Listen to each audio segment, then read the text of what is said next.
안녕하세요. 크리스천 영상학교로 연하의 신목사입니다. 오늘은 성령께서 말씀하신 현대교회 민낯 첫 번째 시간으로 어깨너머로 배운 지식인 신학교의 교육으로는 오직 자기만족일 뿐이다 라고 말씀하셨습니다. 어깨너머로 배운 지식이라는 표현은 지금은 잘 쓰지 않는 표현이죠. 조선시대의 종들은 한문은 물론 한글도 배울 기회가 없었어요. 그래서 양반 자제들이 배우는 것을 어깨너머로 듣고 혼자 독학해야만 했습니다. 어깨너머로 배운다는 것은 제대로 배우는 것이 아니기 때문에 제대로 된 훈련이 될 수 없으며 열매도 형편없을 게 뻔하겠죠. 성령께서는 저에게 어깨너머로 배운 지식이라는 말을 해주실 때 이 말이 무슨 뜻인지 고민하지 않을 수 없었어요. 그러나 그리 오래되지 않아 이 말의 뜻을 어렵지 않게 알게 되었죠. 성경은 진리이신 하나님의 뜻을 정확하게 말씀하신 책이며 예수 그리스도를 잘 나타내고 있습니다.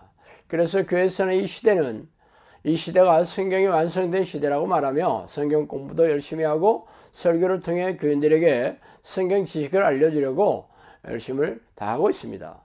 교회에서 가르치는 성경 공부는 어디에서 왔습니까? 대부분 교단에서 숭배하는 신학자들이 성경을 해석하여 교단 교리로 만든 내용이며 정통을 앞세우며 복음주의 신학을 내세우는 대부분의 교단에서는 이렇게 가르치는 교리들이 특정한 분야를 제외하고는 거의 대부분 비슷해요. 대동소이합니다. 그래서 이단으로 분류되는 교회를 제외한 대부분의 교회에서는 유명하다는 신학자들이 성경을 해석한 내용들을 가르치고 있어요. 그러나 성령께서는 이러한 신학이 돼 어깨너머로 배운 지식이라고 말하고 있으니 기이한 일입니다. 너희는 주께 받은 바 기름 부음이 너희 안에 거하나니 아무도 너희를 가르칠 필요가 없고 오직 그의 기름 부음이 모든 것을 너희에게 가르치며 또 참되고 거짓이 없으니 너희를 가르치신 그대로 주 안에 거하라. 요한일서 2장 27절이죠. 이 요한 사도의 말씀은 현대의 교회의 가르침에 찬물을 끼얹고 있죠. 기름 부으신 성령께서 우리 안에 들어오시면 아무도 가르칠 필요가 없이 성령께서 친히 가르치게 된다는 말씀이지 않습니까? 그렇다면 신학자들의 성경 해석엔 교단 교리가 아니라 성령이 우리 안에 내주하셔서 성경을 읽을 때 조명해 주셔서 깨닫게 해 주셔야 될 것입니다. 그러나 현대교회는 그런 가르침 따위는 필요가 없죠. 목사들은 죄다 신학교에서 배운 신학을 교회에서 가르치고 믿으라고 강요하고 있습니다. 전지전능한 하나님께서는 말씀으로 존재감을 드러내시지만 교회에서는 신학자들이 자의적으로 해석한 성경 지식을 가르치고 있으므로 교인들은 말씀의 위력을 경험하지 못하며 무능하고 무기력한 믿음으로 교회 마당을 밟고 있는 중이에요. 그래서 애들은 자신들이 머리에 쌓아놓은 해박한 성경 지식을 자랑하며 만족스럽게 여기고 있을 뿐입니다. 자, 그 다음으로 성령께서는 이 어깨너머로 배운 지식인 이 신학교 교육은 예수 그리스도의 보혈을 헛되게 하는 것이다 라고 말씀하셨어요. 태초에 말씀이 계시니라. 이 말씀이 하나님과 함께 계셨으니 이 말씀은 곧 하나님이시니라. 요한복음 1장 1절이죠. 성경은 말씀이 곧 하나님이시라고 선포하고 있죠. 즉 하나님께서는 말씀으로 자신의 존재감을 드러내신다는 뜻입니다. 그러나 교회에서 가르치는 말씀은 오랜 교회의 전통으로 내려오는 교단 신학자들이 지정한 신학을 교단 교리로 만들어 가르치고 있죠. 신학은 하나님에 관한 학문이며 모든 학문은 이성적이고 합리적인 방식으로 발전시켜 체계화시킨 것이며 신학도 예외가 아니죠.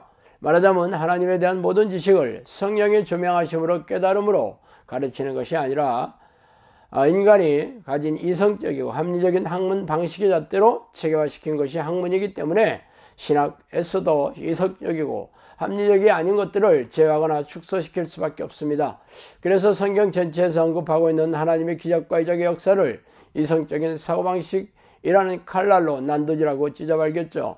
그래서 신학교에서는 성경에서 밝히는 기적과 이적에 대해 회의적이며 부정적인 시선이 역력합니다. 진보적인 신학자들은 아예 기적과 이적은 사람들이 이것은 소설이라고 생각하며, 보수 정통주의 신학자들도 나름대로 해서 인정하려 들지만 동경여 마리아에게서 예수님이 나셨다는 이야기는 손사래를 치기 일쑤죠. 그래서 외국의 유명한 신학교에서 박사학위를 받은 목사들은 예수님의 십자가의 보혈의 공로나 능력을 강조하지 않아요. 예수님께서 십자가에 흘리신 보혈을 의지하여 죄를 용서함 받아 천국의 백성이 되었다는 것은 영적 교제를 하는데 필요할 뿐입니다. 말하자면 구원을 얻는 교단 교리만으로 충분하다는 것이죠. 그래서 성경의 선포한 대로 예수 보혈의 공로를 의지하며 죄와 싸우고 귀신을 쫓아내고 귀신들이 일으킨 고질병을 치유한다고 하면 경악스러운 표정을 지으며 은사주의자나 신비주의자로 몰아세우기 일쑤입니다. 그래서 성령께서는 신학이 그리스도의 보혈을 헛되게 하신다고 말씀하신 이유입니다. 그러나 이러한 제 주장은 교회를 혼란스럽게 하고 교인들을 혹사무민하는 이단의 가르침이라고 공격당할 수밖에 없지 않겠어요? 이는 미호경이 교회 지도자와 교인들의 머리를 타고 앉아 자신들의 생각을 노조 속이는데 성공하여 교회를 지배하고 있다는 증거입니다. 자, 그 다음으로 성령께서는 열매 맺는 사역을 하는 자들은 많지 않고 이 땅에서 잘 되는 자들도 많지 않다라고 말씀하셨습니다. 코로나 팬데믹 이전에 개척교회를 시작한 목회자들이 자립하는 교회를 세울 확률이 200명 중에 1명꼴이라는 통계를 본 적이 있어요. 그러나 그 뒤로 코로나 팬데믹 시대에 들어섰으니까 이 통계도 무용지물이 되었을 것입니다. 목사들이 누구입니까? 평생을 하나님께 헌신하겠다고 작정하고 신학교에 들어가 공부하고 졸업한 충성스러운 사명자들이 아닙니까? 그런데 왜 하나님께서는 이들의 사역과 삶에 대해 외면하고 계신지 기이하지 않아요? 그러나 안타깝게도 이 이유에 대해 말해주는 사람들은 없습니다. 여전히 교단에서 세운 신학교의 재정을 채우려면 입학생들이 필요하기 때문이죠.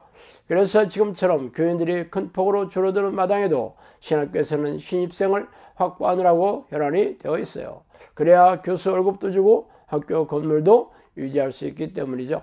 그러나 졸업하자마자 오갈 데가 없어 전도사 광고라도 붙으면 수십 대 1, 괜찮은 중견교회 전도사 광고에는 경쟁률이 100대 1이 넘는다고 합니다. 그나마 이러한 현상도 대형 교단의 현상이지 중소교단의 졸업생들은 그야말로 졸업하자마자 실업자가 되고 있죠. 목회자만 그렇습니까? 평신도들의 사역도 별 차이가 없습니다. 7, 80년대만 하더라도 예수 믿고 충성 봉사하면 하나님의 축복을 받아 세상에서 잘되고 성공하며 부자가 된다는 환상애들도 교회마다 사람들로 인산인해를 이룬 시절이 있었어요. 그러나 90년대 말 IMF가 터지면서 그런 말은 거짓으로 드러났죠. 교회에서 충성 봉사를 하던 교인들의 삶도 하나님을 모르는 세상 사람들과 진배 없이 고단하고 팍팍하게 살고 있게 말이죠. 이는 그동안 현대교회에서 가르치는 신앙 방식이 하나님을 기쁘시게 하지 못하고 있다는 반증이었지만 어느 누구도 이에 대해 의구심을 품거나 이해를 제기하는 이들이 없어요. 그런 얘기를 해봤자 들어주는 이유도 없을 뿐더러 믿음이 없다는 핀잔을 듣기 일쑤이기 말이에요. 그 다음으로 성령께서는 우리네 교회가 귀신을 쫓아내는 일을 기피하고 있다라고 말씀하셨습니다. 7, 80년대만 하더라도 귀신을 쫓아내고 병을 고치는 목사님들과 믿음이 좋으신 권사님들이 적지 않았어요. 그러나 이제는 귀신을 쫓아내는 이들을 찾아볼 수 없고 귀신에게 시달려서 한 걸음에 달려가 보면 막대한 헌금부터 요구하기 일쑤이고 헌금을 내고 기도를 받아도 문제가 해결되지 않는다고 합니다. 제가 하는 색은 성령이 내지 않은 기도 훈련을 하는 것이지만 귀신을 쫓아내고 귀신들이 일으킨 정신질환과 고질병을 치유하고 있기에 전국에서 정신질환이나 귀신들이 잠복하여 오랫동안 시달리고 있는 사람들이 꾸준하고 지속적으로 찾아와서 자신이 그동안 경험한 일에 대해 말해줘 저도 알게 된 사실이에요. 그러나 현대교회는 귀신 쫓는 사역을 하지 않습니다. 그래서 그 이유를 물어보면 그런 사역은 특정한 은사를 받은 사람들이 하는 그런 성령의 사역이라고 발뺌을 하기 일쑤죠. 귀신을 쫓아내는 사역은 특정한 은사자들의 전유물이 아닙니다. 예수님은 믿는 사람들은 죄다 귀신을 쫓아내고 병을 고치는 사역을 해야 한다고 명령하셨어요. 그러나 현대교회는 귀신의 정체에 대해 무지하며 귀신들의 공격 계략도 몰라서 속수무책으로 당하고 있는 실정입니다. 그럼에도 거룩한 교회에 어떻게 귀신이 들어오며 빛인 하나님의 자녀에게 어떻게 마귀들이 범접하느냐면서 선문답 같은 얘기만 늘어놓고 있어요. 영혼구원 하는 사역은 산문자리 영접기도에 동의하게 하고 교회에 데려와서 의자에 앉히는 게 아닙니다. 예수님의 사역이나 사도들과 그 제자들의 사역도 귀신을 쫓아내어 하나님께 돌아오게 하는 사역이 바로 영혼구원의 사역이었으며 사도 바울도 다메섹 도상에서 예수님을 만나 들었던 명령도 이와 동일합니다. 그러나 현대교회는 귀신 쫓는 일을 기피하는 그 이유가 귀신들이 두려우며 쫓아낼 영적 능력이 없기 때문입니다. 그렇다면 자신의 무능과 무기력을 인정하고 성령께 그 능력을 달라고 간절히 요청해야 하지 않겠어요? 그러나 산문자리 영접기도로 구원을 기정사실화하고 교회 봉사를 하면서 세상적인 축복만 바라보고 교회 마당을 밟고 있으니 성령께서 외면하시는 이유입니다. 자, 오늘은 여기까지 하겠습니다. 감사합니다.